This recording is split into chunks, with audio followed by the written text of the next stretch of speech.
Hello, and welcome to the first episode of the Tortcast. This is something I've been wanting to make for a while, for a few reasons. The first one being now more than ever, it's important to stay in contact with people, and I figured this was a nice way to keep social and keep other people informed and just get to know more about each other, really. The people I'll be having on here are people who I've met throughout my life, people I've found interesting. Well, not to sound that sort of indulgent or whatever, but just people who I'd like to hear their take on things. Because all too often you see on YouTube, for example, there are tons of podcasts, and it's not always typically YouTubers and big celebrities who are kind of interviewed and get to talk about their experiences and how coronavirus affects them, and it's quite different to us everyday people and to people all over the world. So whether you see if other people I have on the show are relatable or not, I mean that's part of the fun.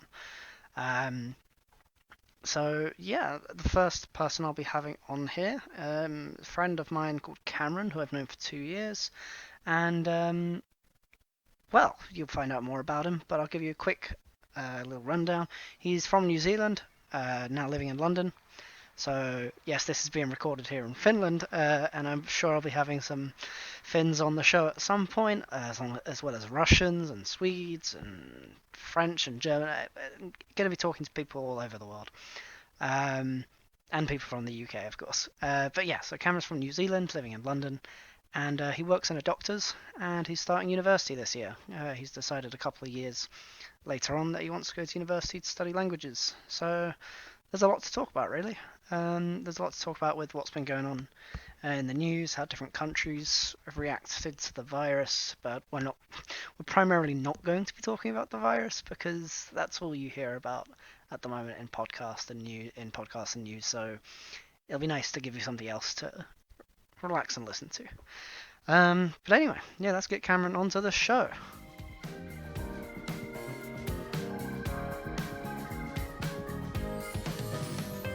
Welcome to the show, Cameron.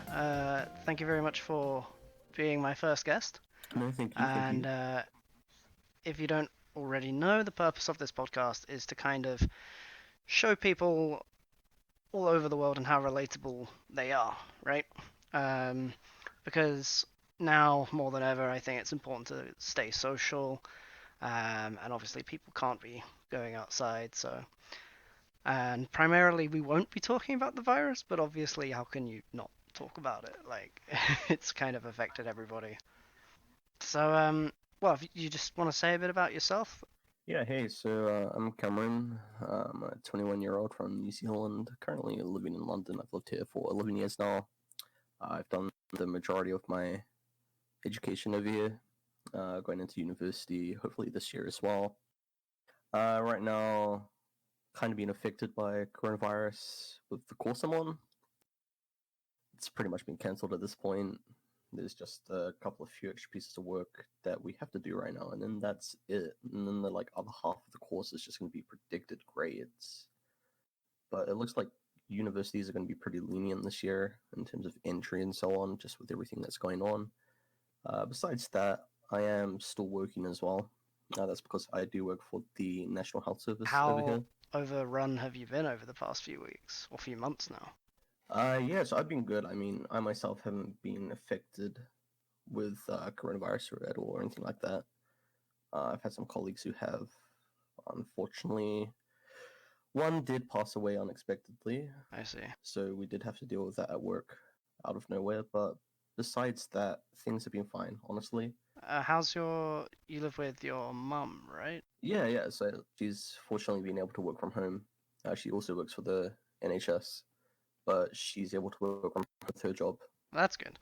As your course, is it offering any sort of online alternative or anything? Is that something that you would like to carry on, or? We haven't really been given any kind of online alternative. We have had some online meetings.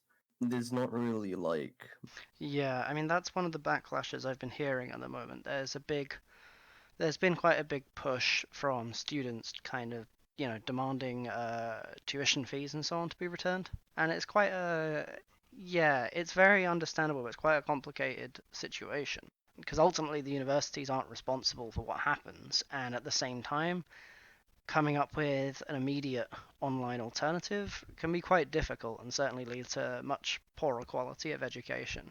Oh, can I just ask you actually, because starting university this year, what ended up persuading you? So, since starting secondary education in the UK, I was very much invested in education. I was very much someone who, sat down and got on with their work.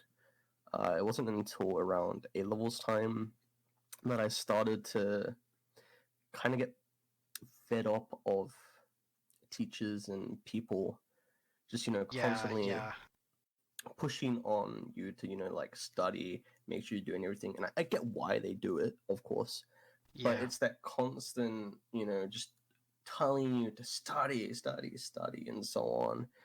And it just got to a point where it's like, oh, I can't be bothered with this anymore right now. yeah, So for during certain. my A levels, I didn't put in much effort. I pretty much failed the majority of my A level courses, and I just wanted to get straight into working at that time.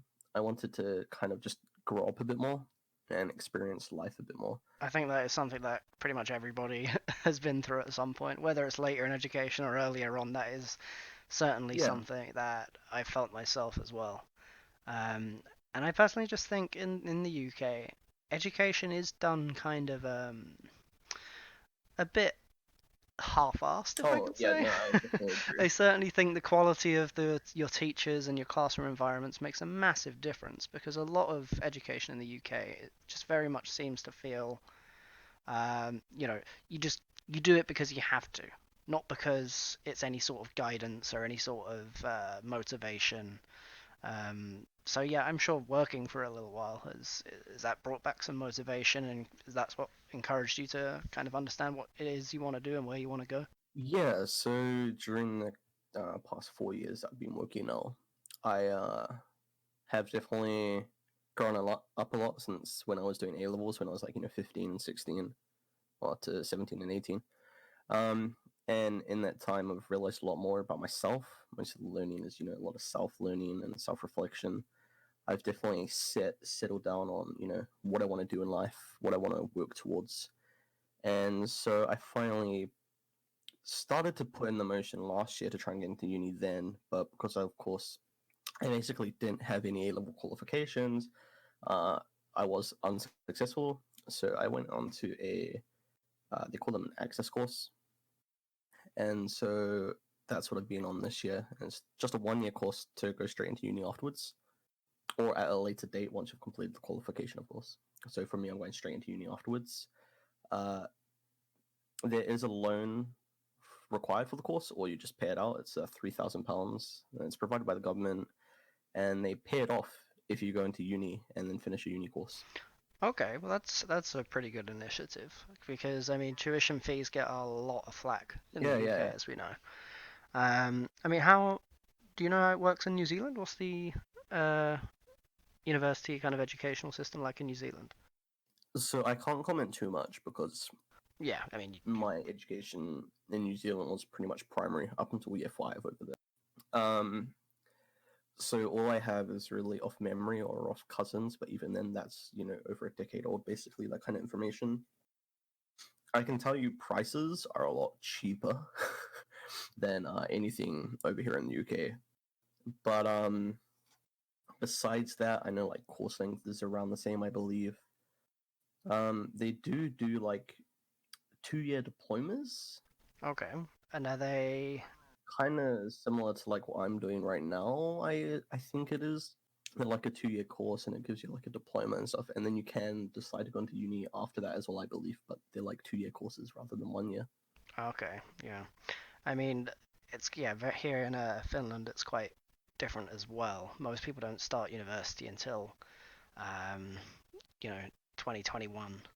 Uh, Whereas in the UK, it's kind of the system at the moment is you just go from 18 and straight to university, and then you can have your degree by 21, which I do think, I mean, from experience myself, it is way too early to be coming out with a degree because you don't know what you want to do with it and where you want to go. I agree. I Whereas definitely agree. whereas here in Finland, yeah, you start university like 2021, and the courses are 4 to 5 years long, not 3 years. Which does mean you're finishing your education a lot later, but it's I mean, first of all, tuition is free. In fact, they actually pay you to go to university in some cases with the bursaries and things like that they give you. Right. Um, but what it means is that when you finish, you can come out feeling much more secure and much more flexible Yeah. with what you want to do next. So yeah, I mean, are you excited to start university later on this year? I mean, Yeah. Yeah. hopefully the second wave of coronavirus, if we get it, isn't going to delay things much. But So I am very much looking forward to it. I've applied to a course that is very specific to what I want to do. It's translation, media, and a language. And so that language being Japanese for me, as it's a language I've very much been involved with now for several years. Um, it's very exciting. The modules on it and stuff are all very interesting. There's also a third year abroad in Japan, and then the fourth year will be back in the UK. I'm assuming it's in Tokyo, or do you get to choose where you do So as your far as abroad? I'm aware, I will get to choose based on different partner unis. So for me, I probably won't look at Tokyo. I'll probably be looking at either Kyoto, Osaka, or possibly Sapporo. Yeah, I think yeah, I would myself if I was in that position. I don't think I would choose Tokyo because I mean Tokyo is, your classic holiday destination in Japan, obviously. I mean, as Yeah, well as Osaka and I Kyoto, agree. and Sapporo if you want to go skiing or something. Is that right? Sapporo's up north. I got that right. Yeah, it's all Yeah, the way up yeah, in in Hokkaido. Hokkaido. So I think if you want a much more enriched and like cultural experience, anywhere but Tokyo would probably be much better. Especially with Tokyo. I mean, Japan's English as a whole is pretty poor, but obviously in Tokyo, that's where you're gonna have the best English speakers. So I think, yeah, for Yeah, yeah, for immersion sure. elsewhere in the country would be much better. So I think another thing as well with Tokyo is that one, yeah, it's pretty much where you go for your like say your first holiday to Yeah, Japan. yeah, But it's also how big the whole like metropolitan area is as well. And I just feel like to some degree there's too many people in Tokyo, and I mean like I think you can have a lot of great experiences in Tokyo. Don't get me wrong, but I don't think I'd really want to like live there. I much prefer say Kansai over the Kanto area. So that's like Kyoto, Osaka, Nara, all that kind of area. I really like the people around there. They're a lot more like down to earth kind of people, yeah, and yeah. it definitely shows as well. And I think outside of Tokyo as well, if you demonstrate you can speak Japanese, they're so much more appreciative of it as well, and I think you get better Mm. interaction outside the busy rush of Tokyo. So and how many you've been to Japan quite recently, didn't you? Yes, I finally went for the first time last summer. Not the best season to go, No, no. since I mean summer over there in Japan and in like East Asia is really humid and hot. Like uh, days, the temperature would easily be 35 degrees plus, like every single day. And then the humidity, it was always pretty fucking humid, like easily like 80-90% humidity. So you're just, you step outside out of your And your nice shirt just AC sticks to you. room that you're in or building that you're in, and Yeah. and then it's just instantly sweating. Like it just happens straight away. But I don't mind that weather too much since I've been to other Asian countries a couple of times before, notably Singapore. I've been a couple of times and I quite like it Oh, over there. yeah, very Um, humid there as well, isn't it? and of course, I'm from New Zealand, so in the North Island, it can get quite humid in summer, and it can still feel quite hot because there's an ozone hole over the North Island, so if the sun feels a lot stronger. Yeah, I don't know. I'm not a big fan of hot countries. I mean, as you know, I live in Finland now. I lived in Russia before, so I'm now getting used to just permanent, -6, -5. Uh, Yeah, no, I can't do that. I like it. I like it. It allows you to have more variety with what you wear. You want jumpers, cardigans, coats, go for it. Whereas when it's just hot every day, you're reduced to a t-shirt and shorts. Hey man, you can wear like a jumper and everything at 20 degrees, no problem.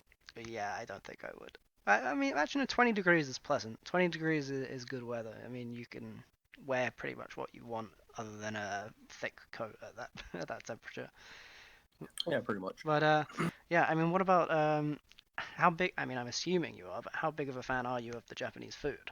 Because when I was there, that was Oh, my oh, highlight, and I still to this day think being in Japan and the food there, um, it I think it's the only time in my life where I was perfectly content eating 2 meals a day with no snacks or anything. I would just have my 2 meals, and it was perfect. Whereas normally I'm like snacking on other things throughout the day to keep me going. So I very much miss the food. hmm. So for me right now, I'll pretty much only have like 2 meals a day. So I try to do like intermittent fasting to some degree. Okay. But if I go on holidays and stuff, I'll completely ignore that because I love eating food. I can't deny that. And I mean, going into countries and eating local food and is so good. And going to Japan and being able to just eat so many different kinds of varieties of food was fantastic. I mean, ramen, uh, tonkatsu, having donburi as well. And then one thing that was very memorable, I went to a izakaya, which is like a Japanese inn, with a Japanese friend of mine. So they're usually for drinking and stuff, and then the food is food that you'd have while drinking. So we had like a bunch of different like grilled meats and stuff with it. One of the most interesting things that I never thought I would try is raw chicken. Isn't it what sashimi? Is that? Yeah, so it was chicken sashimi. Oh, yeah. I think yeah, I had that before myself, and I remember looking at it and questioning, wondering if I was gonna get salmonella or anything. Yeah, But so I had to double take when my friend said that the place sold raw chicken because I was asking about like raw beef or like raw horse meat because those are two pretty common things. It was like, oh no, but they have raw chicken. Do you want to try it? And I was like, sorry, what? it's marinated though, isn't it? So for those No, listening, this isn't safe to just do by yourself at I home. don't know if it was marinated, but what they did do is they like flame torched just the skin on the outside, but then the rest of it was raw. And yeah, Oh, I see. definitely don't want to try it at home or anything. It's not safe. It's not recommended. It They tried to be careful about it when they're selling it in restaurants, but it's raw chicken, and at the end of the day, there's not much you can do about it. There's risk still, but it was tasty. It was an experience. It was tasty. Nothing happened to me, so I'm all good. I think it was with the experience. But did you have super spicy wasabi with it? No, there wasn't any wasabi with it. Ah, Just some soy sauce, some shoyu, and then yeah. okay. Well, you can do that next time. But otherwise, it's really good. Are you not concerned about living in Japan for a year and having access to that food every day? Are you sure you're not going to put on a bit of Um, weight? no, I'm not concerned honestly, just because the portion sizes in Japan are a lot smaller compared to Western That's true. sizes, That's true. and I feel like with a lot of meals in Japan, you can feel full but not feel like greasy and slimy, if you know what I mean. Yeah, it's a lot cleaner etiquette Yeah. all around, I think. It's no kind of finger foods and things like that. It's very, I don't know. It's a nice clean process from start to finish, from the way it's made to the way it's consumed and what it is. It's Hmm.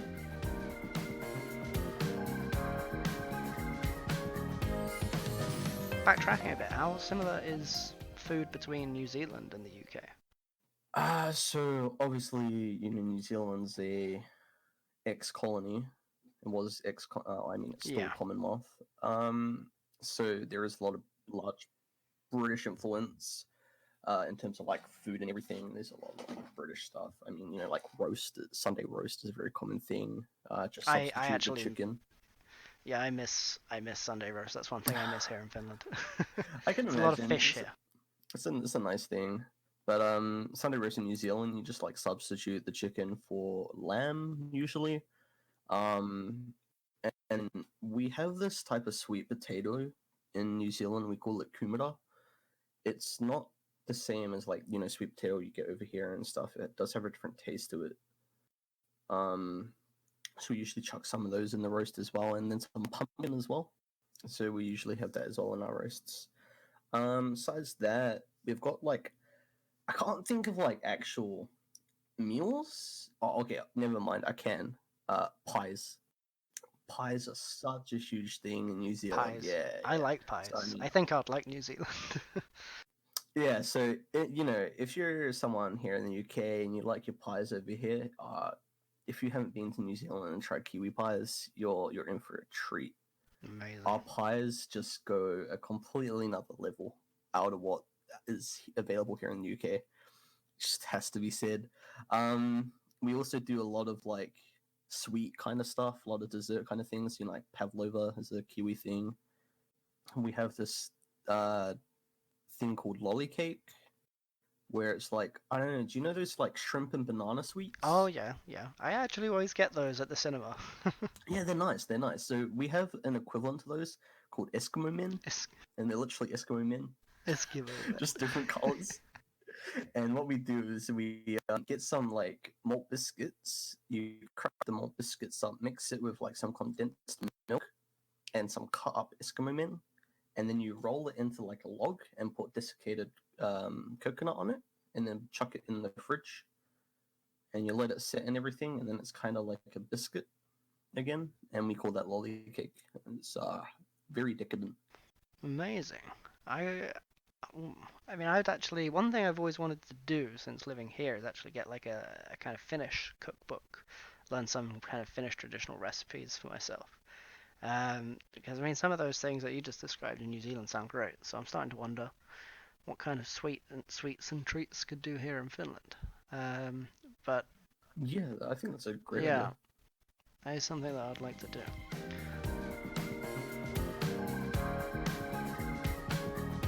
One thing I remember quite recently, actually, that I saw is how do you feel when, and I'm sure you've heard this before, and for people who don't know, this is genuinely a thing if you look it up, about New Zealand being left off of world maps. Does that ever, have you ever seen it in person? Does that get to you? Yeah, I've seen it in person as well. There's even a subreddit Yeah. for it, and all I can say is why and how. So whenever you see a world map, do you instinctively try to see if New Zealand is included? For the most part, yeah, actually. I mean, That's all you it's care where about. I'm from. It's literally where I'm from. It's a part of me, and so Yeah. when that's not included on a world map, I'm just like, why? It's especially jarring though when it's like it's a world map. Yeah, I get it if it's like an artistic impression or something, but I think the funniest one I saw quite recently actually here in Finland is I was taking part on a program, and inside the building where the program was held they had a map on the wall, and they had like like cocktail Mm. sticks, and it was asking you to like pin on the board Oh like my. where you're from. It says where your heart is from, smiley face, and then there's Australia, and then just New Zealand isn't there. And so they were just so there was like one or two cocktail sticks just kind of pinned in the board in the middle of the ocean Brilliant. instead of on an island, just out of defiance, refused to put it near on Australia, or whatever. Yeah, it's a weird one. It's definitely weird. I mean, for us Kiwis, we're kind of aware that we're a small place. We're in like literally the middle of nowhere in the world. No Yeah. one knows where we are. No one knows what we are. So when we go out to travel, like for Kiwis, we have this thing called like an OE. It's like overseas experience basically. And Okay. for the majority of Kiwis, everyone does it.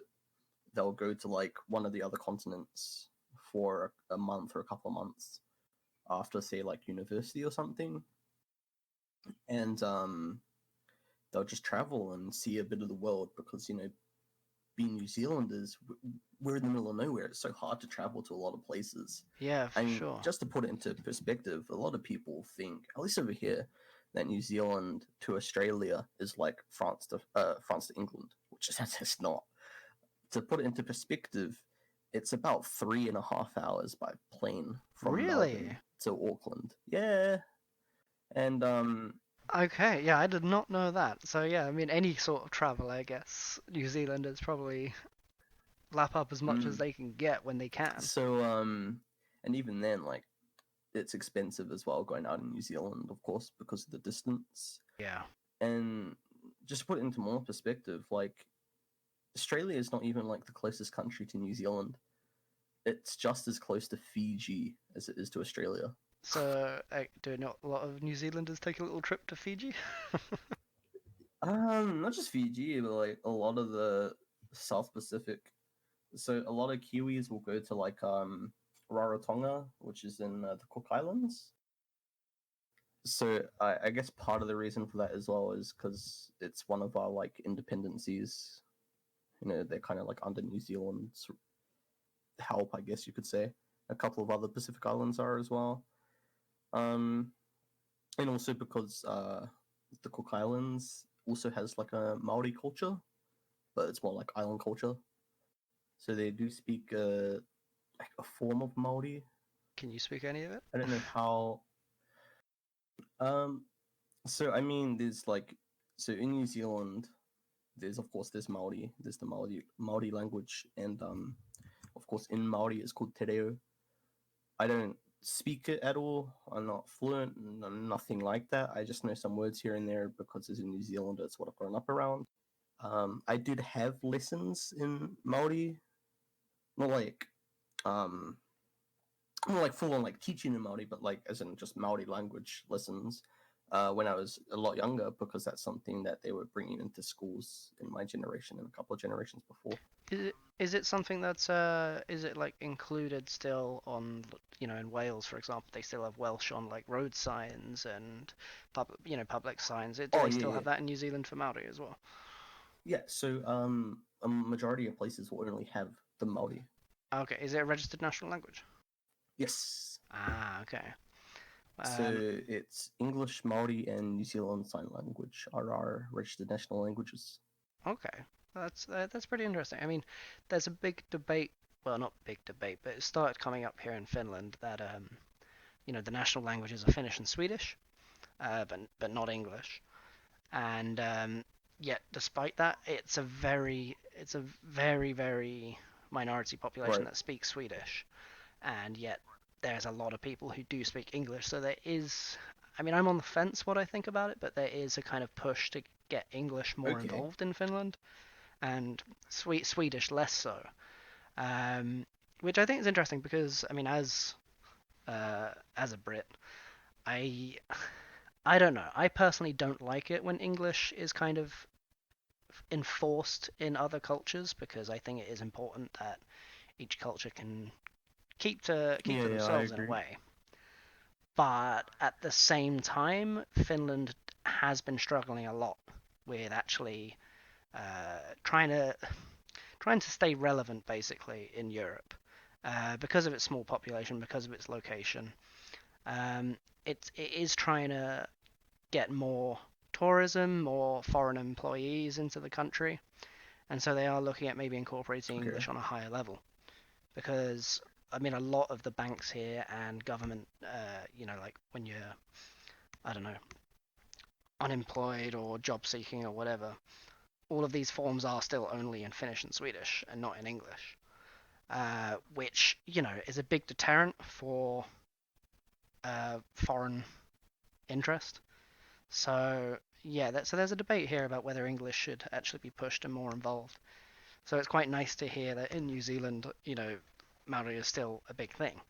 Same as in Wales, with Welsh still being included, but they are both.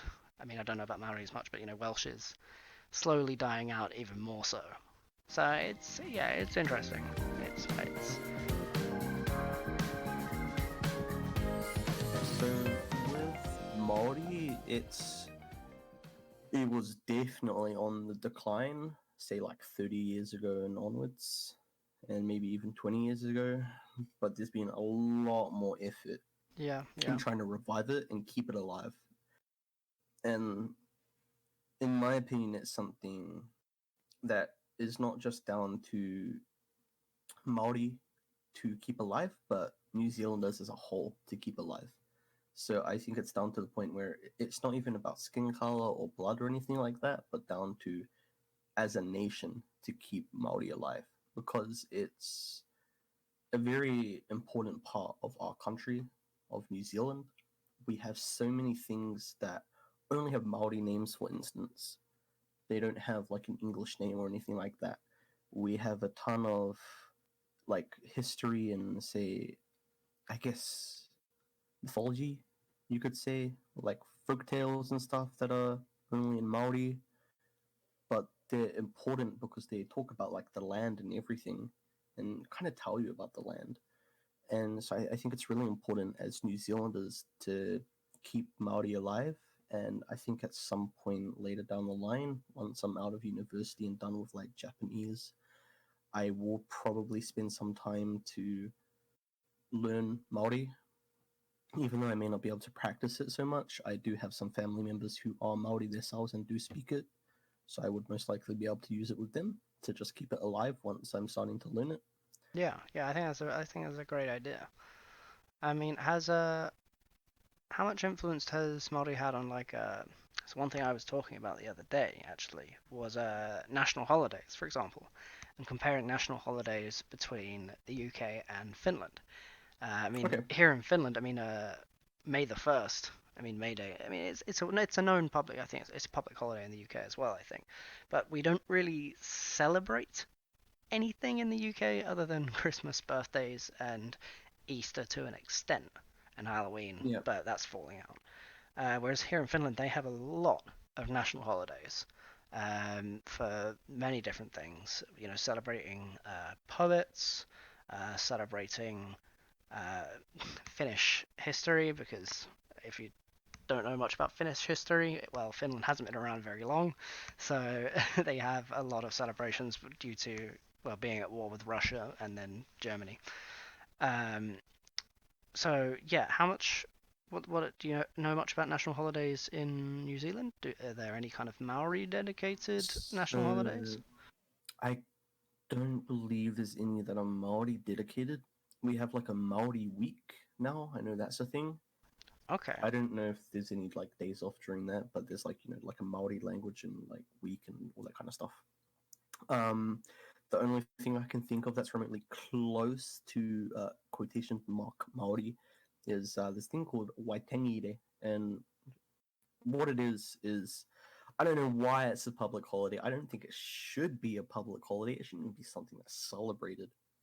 What it is a day that we have off to essentially celebrate the signing of the Treaty of Waitangi. However, it's very controversial because that treaty was a treaty written in English originally and then poorly translated into Maori, basically for the Maori to sign off their land to the crown. I see. So yeah, it's not really something that yeah, it's not really Yeah, something so that would want to be celebrated.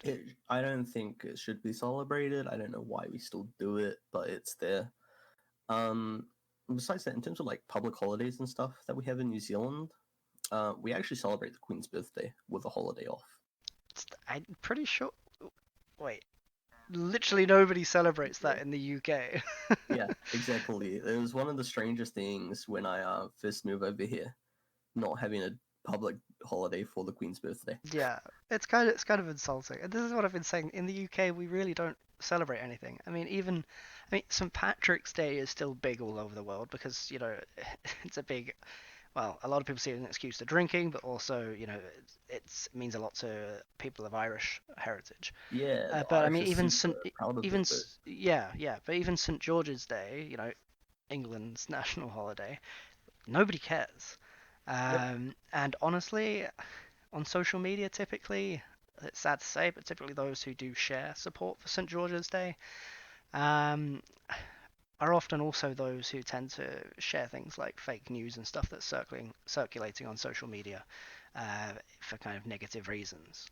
So Oh, you mean like yeah, a 5G causing coronavirus? yeah, Yeah, let's not get into that. That is something that I may talk about eventually, because I just absolutely cannot fathom how anybody makes that connection. Oh yeah, But at the it's end of the day, I do think it is important to educate everybody, obviously, but it's not your responsibility to educate those who you don't have anything to do with, right? You can't just start spouting on the internet being a social justice keyboard warrior saying what's right and what's wrong. I think right, right. ultimately it's down to you should be trying to influence those who are close to you and those around you. So, I mean, I'll be honest, quite often I have conversations with my own mum because she doesn't understand sometimes, like, why, for example, there's a lot of hate going towards China at the moment because of coronavirus, Okay. and she wants to know, like, why shouldn't we hate them? And I'm like, well, it's quite complicated. I mean, there's never any excuse for racist comments and things like that. But also, coronavirus, for example, I mean, it is a virus. A virus can come from pretty much anywhere. And the wet markets in China aren't something that you can easily shut down because it's such a big part of China's culture. And yet, More part of their economy as well. yeah, I huge don't know part of the if you're economy. It's a aware, like, multi-billion pound. It sounds weird saying pound instead of dollar in that phrase, but yeah, multi-billion pound, a multi-billion dollar industry. it's Um, amazing how much money it like makes just for their like central government. But the thing is, it's like it was something that was put in place by their government and like enabled by their government. That's the thing. yeah, it's got a long history. It goes far back, but either way, it's not something that you can just shut down and remove because ultimately the people who Yeah, will be yeah. hurt the hardest are the poorest. And so yeah, but anyway, yeah, the virus can come from anywhere, and by no means. Okay, yes, this virus came from China, but a virus could come from anywhere, and you can't necessarily blame China for the virus.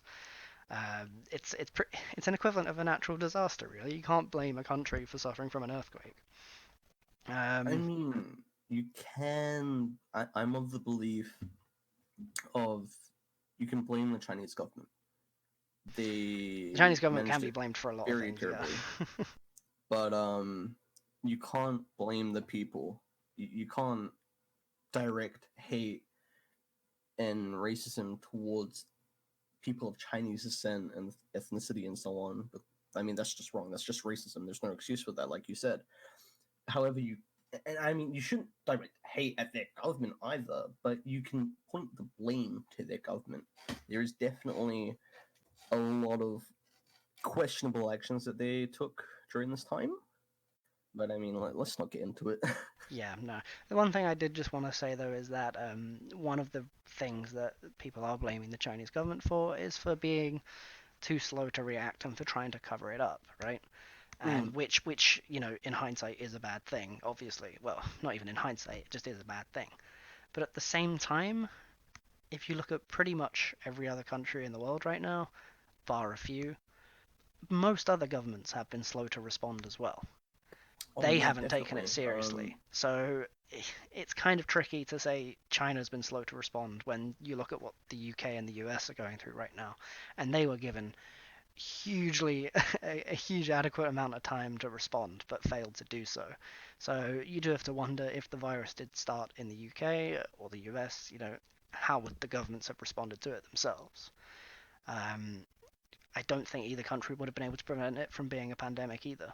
So It's funny how here in the West, so many countries just kind of looked at what's going on in the East, and then they were just like, ah, yeah, we'll be fine, guys, we'll be fine. And it disgusts me how slow over here in the UK the government was in responding, and not even that, in terms of enforcing stuff as well. One of the things I found most disgusting recently was like, I think it was last week. You know how they've been doing I don't know actually if you're aware, they've been doing 8 p.m. claps in the evening, clapping at 8 p.m. for the oh yeah, NHS. I have seen Yeah. that. So what happened was, like, I think last week, on one of those evenings when it was 8 p.m., there was a whole like gathering on one of the bridges in London. People just like all together and stuff, like not even social distancing or anything like that. They're all like together, standing next to each other and all that kind of stuff, and just clapping. And there were even like policemen there and stuff, and they weren't doing anything. They were just clapping along. I was just thinking, what the heck are you idiots doing? You understand this is a pandemic, right? Why are you out like this, all close together in a gathering? Like you're doing the one thing you're not supposed to be doing. Yeah, especially as the NHS has been systematically underfunded, and I mean, don't get me wrong, showing support is wonderful, but a clap, which kind of goes against all of the recommendations right now, really isn't the wisest I idea to mean, do like it. going outside of your door, just standing outside your door and doing it. Yeah, sure, that's fine because for the most part, you're going to be apart from any other people. You're not going to be close enough. That's fine. It was the fact that it was a gathering on a bridge in London, in central London, mind you, with a large gathering of people. That was just ridiculous. I saw one similar one recently, which kind of confused me, and it was back home, the Southend Hospital. There was a big gathering outside the hospital of clapping and cheering, and the policemen and ambulances all flashing their lights. And I just thought, coronavirus aside, those poor patients inside the hospital and just kind of hearing like clapping and cheering and flashing lights outside your Oh yeah. window. I just don't think it was very wise at all. But I'm not hating on the sentiment. So yeah.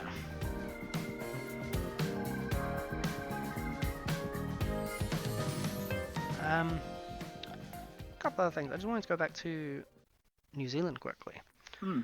because 2020, as we know, has been a roller coaster already, and we're not Yeah. even in May yet. But with the Australian bushfires, I don't know, but does New Zealand suffer much from bushfires? I'd imagine so. Has there been any Uh, effect of the Australian bushfires in New Zealand? I can't say with like certainty or credibility. I mean, there's some things I saw on media and stuff like we got affected. I say we more like those back home got affected by the smoke and everything from the bushfires. It did manage to spread all the way over to New Zealand, where it was also causing the day to look like a post-apocalyptic world and all that kind of Yeah, stuff. I saw the pictures, and it's just so hard to actually imagine.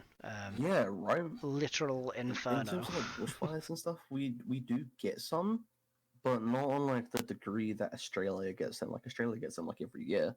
We sometimes get them in the summer, but it's not on like that same scale as in Australia. Because for us, when our country isn't so dry in comparison to Australia, like we get a decent amount of rain across like the whole country, and by decent amount I mean like our average rainfall levels for the most part are higher than in the UK. Oh, okay. I didn't know. I mean, it makes sense being an island nation as well. Yeah, I so mean, Australia, with it being so massive, that's part of its problem. The center of Australia obviously becomes incredibly dry. not Um, just that. It's also because Australia suffers from like El Nino and La Nina, if you know what that is. So there's this geographical phenomenon. Such an annoying word, phenomenon. Yeah, there we go. It's phenomenon. called El Nino and La Nina. And so what it does is it's like to do with the winds and stuff like that and currents in the Oh, Pacific. I see. Yeah, I And see how it's what going. it does is like say a year that's like really like dry and causes drought and like heat and everything in Australia. On the opposite end in South America, it'll be like rain and all that kind of stuff. But then if it happens in like say South America where it'll be dry and everything, on the other end of the spectrum in Australia, it'll be like wet and all that kind of stuff.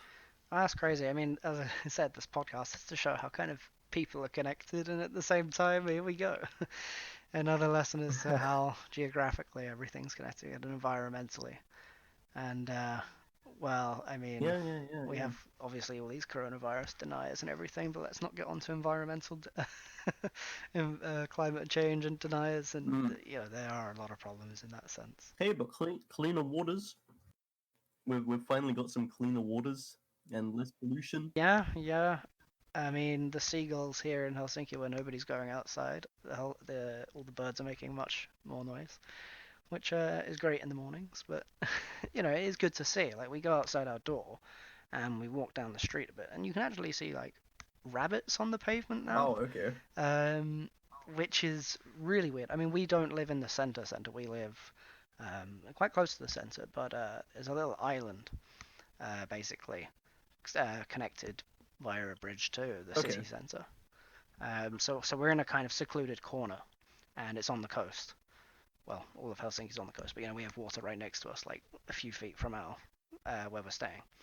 And yeah, just a short walk down the road, and you'll see like tons of rabbits and ducks, and we saw a fox the other day, just kind of walking about in the middle of the day, which you don't normally get, obviously.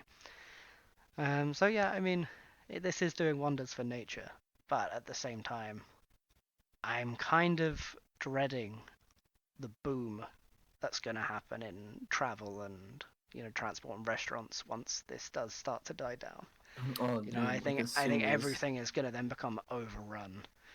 you know restrictions, they'll go away. Like just as soon as the day that restrictions are dropped, people are just gonna go crazy, and it's gonna Yeah, be so horrible. it's going to be. I mean, I suspect that we are going to be dealing with this over the summer, but I mean, if we're not, it's going to be a big summer, I'm sure.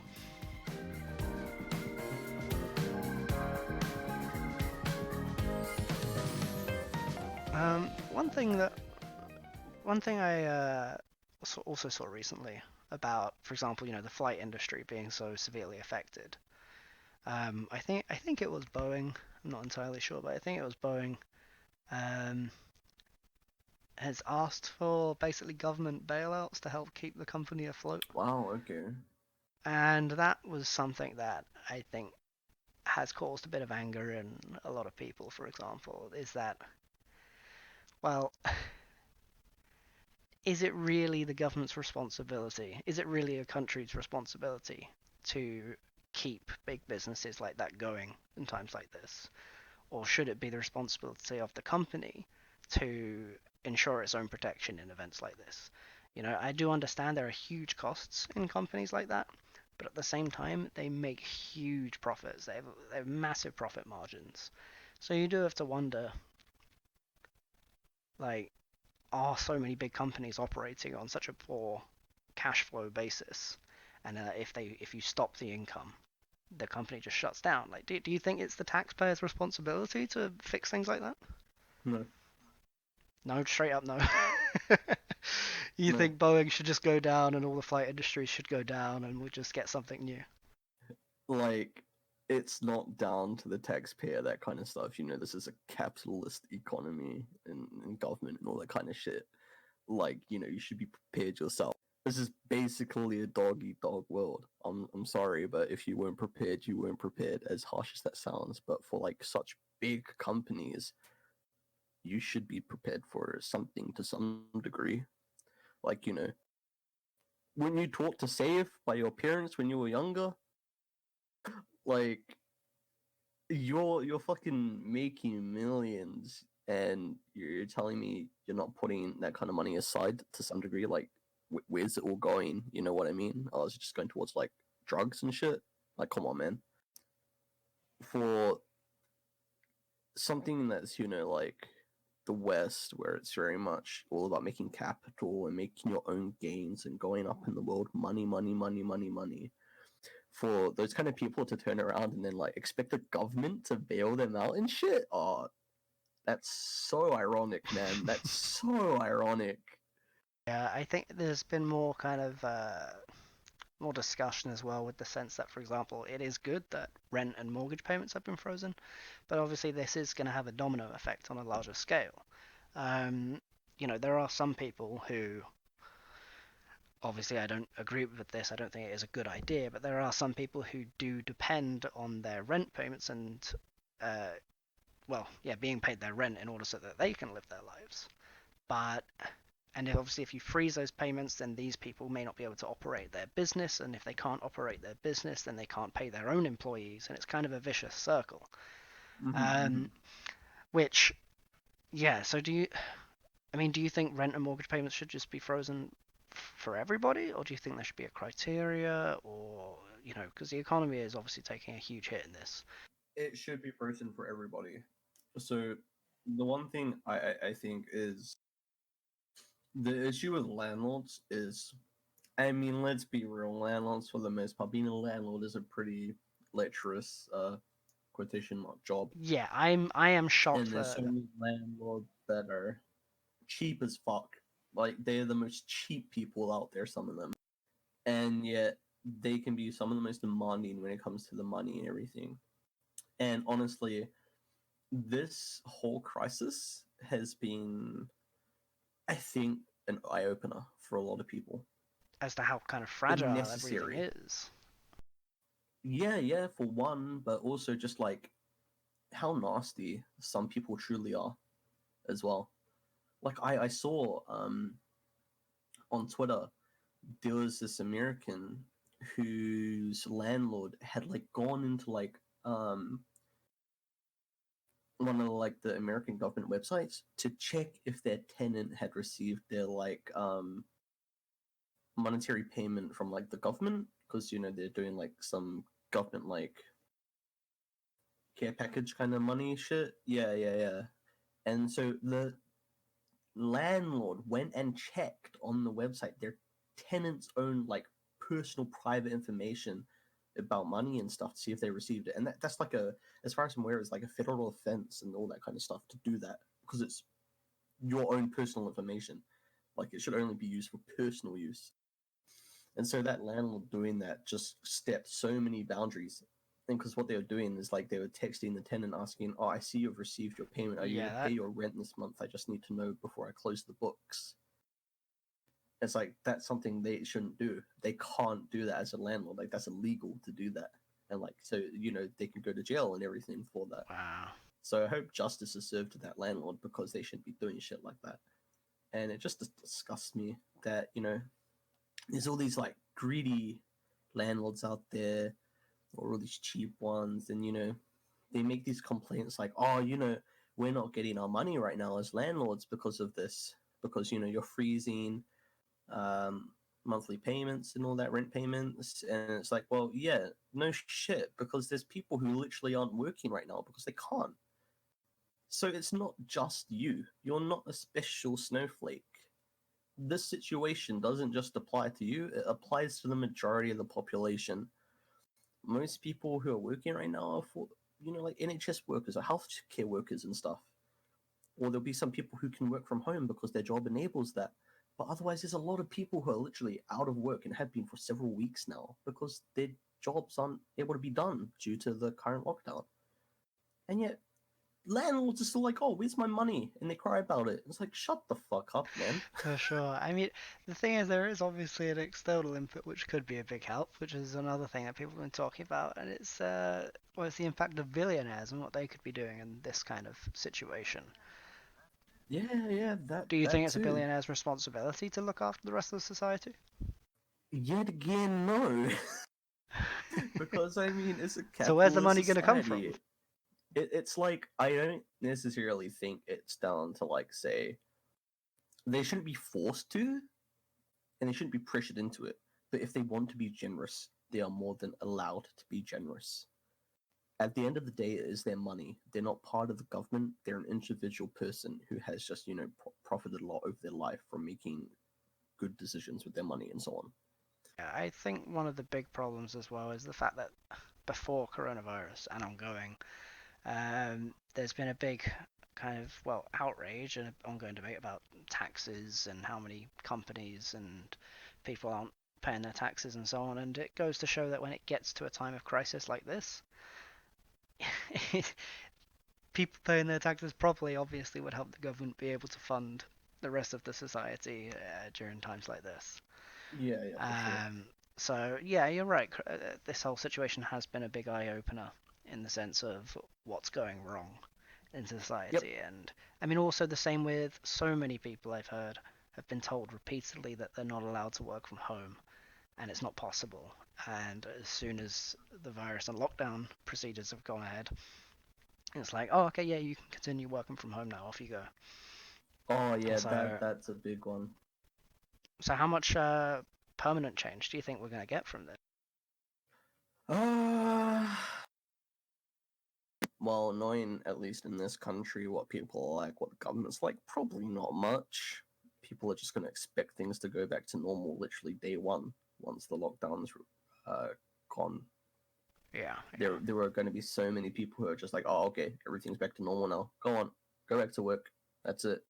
It won't be like much working from home. Probably they'll just ask employees to go back into work and all this crap. And it's like, at least over here in the UK, so many people are like, it's just a rat race. yeah, yeah.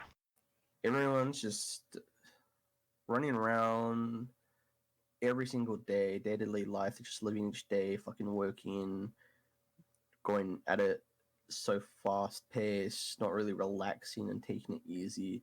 And like you really notice it over here because, like winter and everything, there's like no fucking sunlight. It's just dark. You wake up, it's dark, you go home, it's dark. And depression's like such a huge thing over here in like say the adult population. And like in the working population, because people just don't get enough sunlight, so that obviously affects them. Then there's the constant rat race that doesn't slow down. And it's like people just need to take a step back in this country at least, and just kind of reevaluate what they're doing with their life and so on.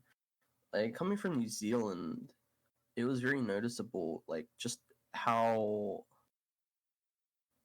how stressed I guess people are over here and how they don't really know how to relax. Yeah, it's very similar here. People do seem a lot more relaxed here, and it's good because it gives you the opportunity to realize what it is you do want to invest your time and money in. What, well, money less so because that's not as important, which is a good thing. Um, but yeah, no, I do agree, especially with you being in London as well. Obviously, in Mm-hmm, London, it's mm-hmm. particularly noticeable. Um, but yeah, I think most of the UK in general has has kind of lost touch with what's important and also just personal self-development. A lot of people are kind of in this hole that they feel that they've been hard done by or feel entitled to something, or they haven't kind of found their own purpose, their own goal. And so the problem with this virus is, though, being trapped indoors, yes, it's a time for self-reflection and so on, but it's a long lockdown, Yeah. and all of that time and peace that you initially got from being indoors eventually goes out the window. Let's be real, because being indoors for a prolonged period of time can get to you. It can get to you really bad, and it is kind of aggravating seeing a lot of things on social media published by, um, you know, public icons, YouTubers, and celebrities, and so on, saying we're kind of all in this together and that now is a time to develop new skills and so on. When the reality is, a lot of people live in really tiny apartments, don't really have the money to invest in learning in new skills, and really this lockdown does affect people far worse than others. Mm-hmm. Yeah, that's very So true. so I this motion of being all in this together is kind of kind of causing more damage than good, I think, because people are feeling even more like they've been let down by people they look up to, and and the government and yeah. the icons and whatever. So For me, I feel like at least one part of the population I do worry about is those with mental health issues, diseases and so on. That you suddenly have this kind of a pandemic come around. And you're being told to stay indoors, don't go outside, and all that. And there's probably a lot of people who have anxiety and so on, and this has just exasperated that. And I just can't even begin to imagine how those sort of people have been feeling since it started. I can just imagine it as like the most scariest fucking thing that they're experiencing right now. Because the death rates have been so high and everything, and the disease is, well, not disease, or the virus is very contagious. So I do worry about those people. Going back to like people over here being there, a lot of stress and not really knowing how to relax. One thing in New Zealand is we've got this very much like how do I put it? We I guess we have some very contradictive ways of life in New Zealand. Part of our way of life is like we have this phrase in New Zealand, which is she'll be right. What it essentially means is, things will be all right. It'll sort itself out, kind of thing. Say, say like a kid trips up, scrapes their shin or something like that. A lot of people may be like, she'll be right. Something goes wrong. Oh yeah, she'll be right. Yeah, just kind of Yeah, yeah. brush it over and It's wait like, for it to. just brush it off. It's whatever kind of thing. And I mean, that's kind of relaxed and stuff, but it's also, it puts this like, especially on guys, it puts this like hard man kind of image out there. And I know that that actually has caused a lot of issues with the youth population. Like, for a Western country, New Zealand does have quite a high youth suicide rate, and it is a problem. And at the same time, though, it's like across the country as a whole, it can be very relaxed. Like, people are quite relaxed about things. In terms of working, I think for the majority of Kiwis, we have a very like relaxed work ethic, but like we get our work done. Don't even get me wrong, we get our work done. That's not even a question or a doubt or anything. We get it done, but it's the way we get it done. It's a lot more relaxed, compared to like say over here.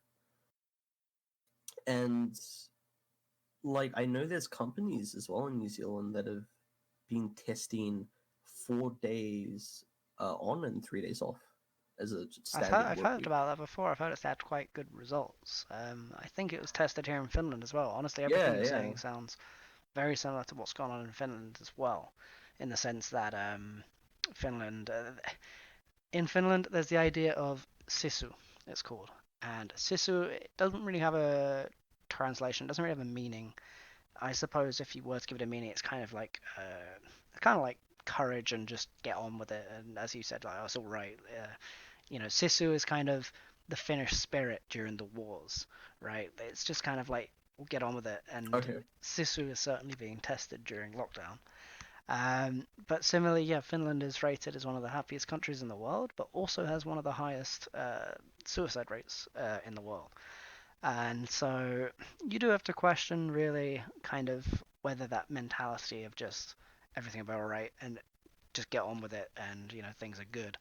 Uh, what kind of effect that has in the background that may not necessarily be expressed throughout the rest of society. Whereas very much in the UK, it's being a lot more progressive in a sense, with the idea that you should be talking about things and you should be not necessarily complaining, but you should be bringing up these topics. So yeah, I think hopefully with the lockdown, it's going to encourage a lot of mental health development post quarantine, post lockdown. Not just in the UK, obviously, Hopefully, but yeah. in many countries. Though Finland at the moment is doing very well. Fortunately, it's still sad, obviously, but fortunately we are still under 200 deaths, I believe, which we have to be grateful is a lot less than most other countries in the world at the moment. Um, but yeah, I mean, what's the New Zealand death toll like? Do you know? As rumors where it's actually quite low. I think it's less than 100 people right now. Yeah, I'd imagine. That's good. That's good.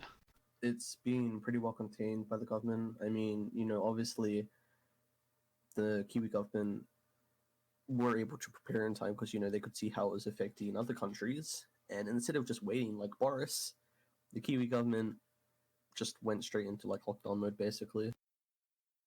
Meanwhile, Boris just wants to hide in a fridge. That man is, yeah. Okay, well, we've Yep. been going on for over an hour now. This has been a nice first episode, and thanks for being on the show. If there's anything else that you want to bring up quickly or mention? No, I just want to say thank you very much for having me, man. It's been a nice talk. Yeah, it's been good. I'll see what else happens in the news over the next few days, and start working on a second episode. So Nice. we'll see. All right. But anyway, cheers, and I'll catch you again soon. Stay safe. Okay, well, thank you very much for anybody who's been listening all the way through to the end. Entire podcast has been improv, obviously, and it's the first episode, but we're excited to be getting more people on. I've had some interest, and we'll be talking about more news topics and whatever else comes up. So open to feedback, and have a good week.